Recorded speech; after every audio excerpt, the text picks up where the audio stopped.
you get an opportunity to participate in an event such as this, and I'm very honored to do so. Listening to lots of the stories today, and I too met George in the late 70s. I was an undergraduate here in the Davis College. My roommates were landscape architect majors, and I was an animal science major. And I quickly felt like a landscape architecture major because they lived and breathed it, and which meant that their two roommates also lived and breathed it. I did get to go see George's house when it was in the early phases. I met George again when I was in medical school and was really not liking that. And Mary Wimmer, I don't know if Mary's here today or not, said, well, let's go over to this meeting about this thing that's going to happen at Cooper's Rock maybe.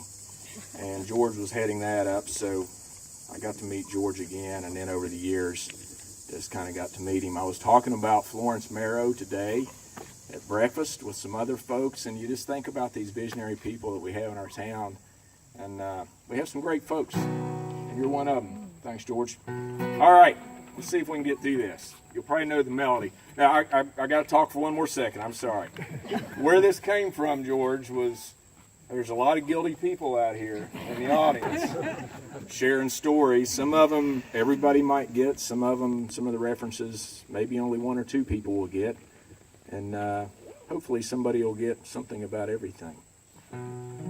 All right, let's see if I can find this. Well, we've gathered together to honor the guy under whose guiding hand and whose watchful eye the lands all around us were slowly transformed to a beautiful garden from an old reservoir. He was born in Wisconsin, where they raised dairy cows. He was not raised a farmer, but he figured out how to translate tradition to his circumstance.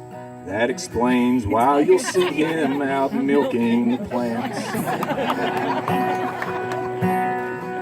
Well, he was raised in the woodlands and forged in the mold of William Longenecker, Aldo Leopold.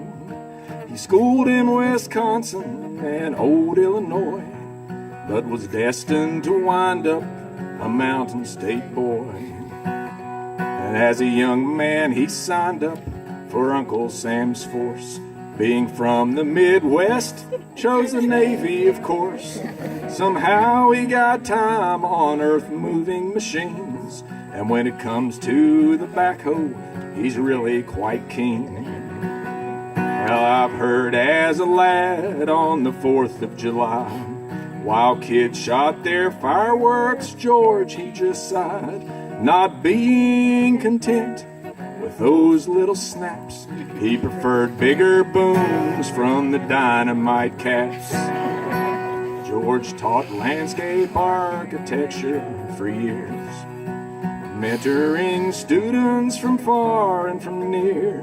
They kept these big notebooks with leaves of all kinds. I know it is true, two were roommates of mine. Well, once you've met George, your face he will know, but your name enters one ear and out the other it goes.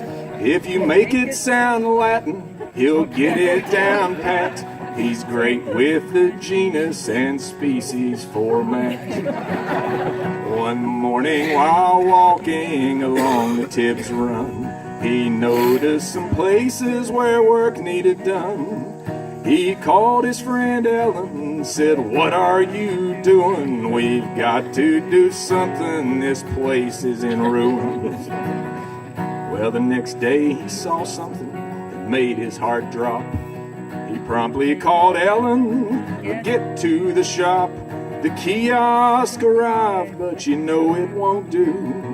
It needs a new roof, and I'm counting on you. Now he'll work. Now this is a little family secret, I believe, I was told. He'll work all day long with shovels and rakes. You might think he never stops for a pee break. There's an old family secret between you and me. He knows the location of each dogwood tree. I don't know where that came from, George. Something about dogwood trees and your mom visiting them in the woods. I'm not sure. If you're volunteering to help on the trails, be sure to bring snacks so fatigue won't prevail. Be careful and choosy, George can be finicky. No gluten, no chocolate, or red dye for tea. Some decades ago, out at old Cooper's Rock, George rallied some people the tram scam to stop. The group met their goal but did not fade away. The Cooper's Rock Foundation's active today. Now all kidding aside, George is really quite chill. He lives under rocks on the side of a hill. In a home he calls Cliffside, I truly must say, it makes falling water look just like child's play. Now we've had a good time, just a poking some fun at Professor Longenecker, who he is, what he's done. So hoist up a beverage and give him a cheer. We've all benefited from his being here. Yes, Morgantown's better for his being here.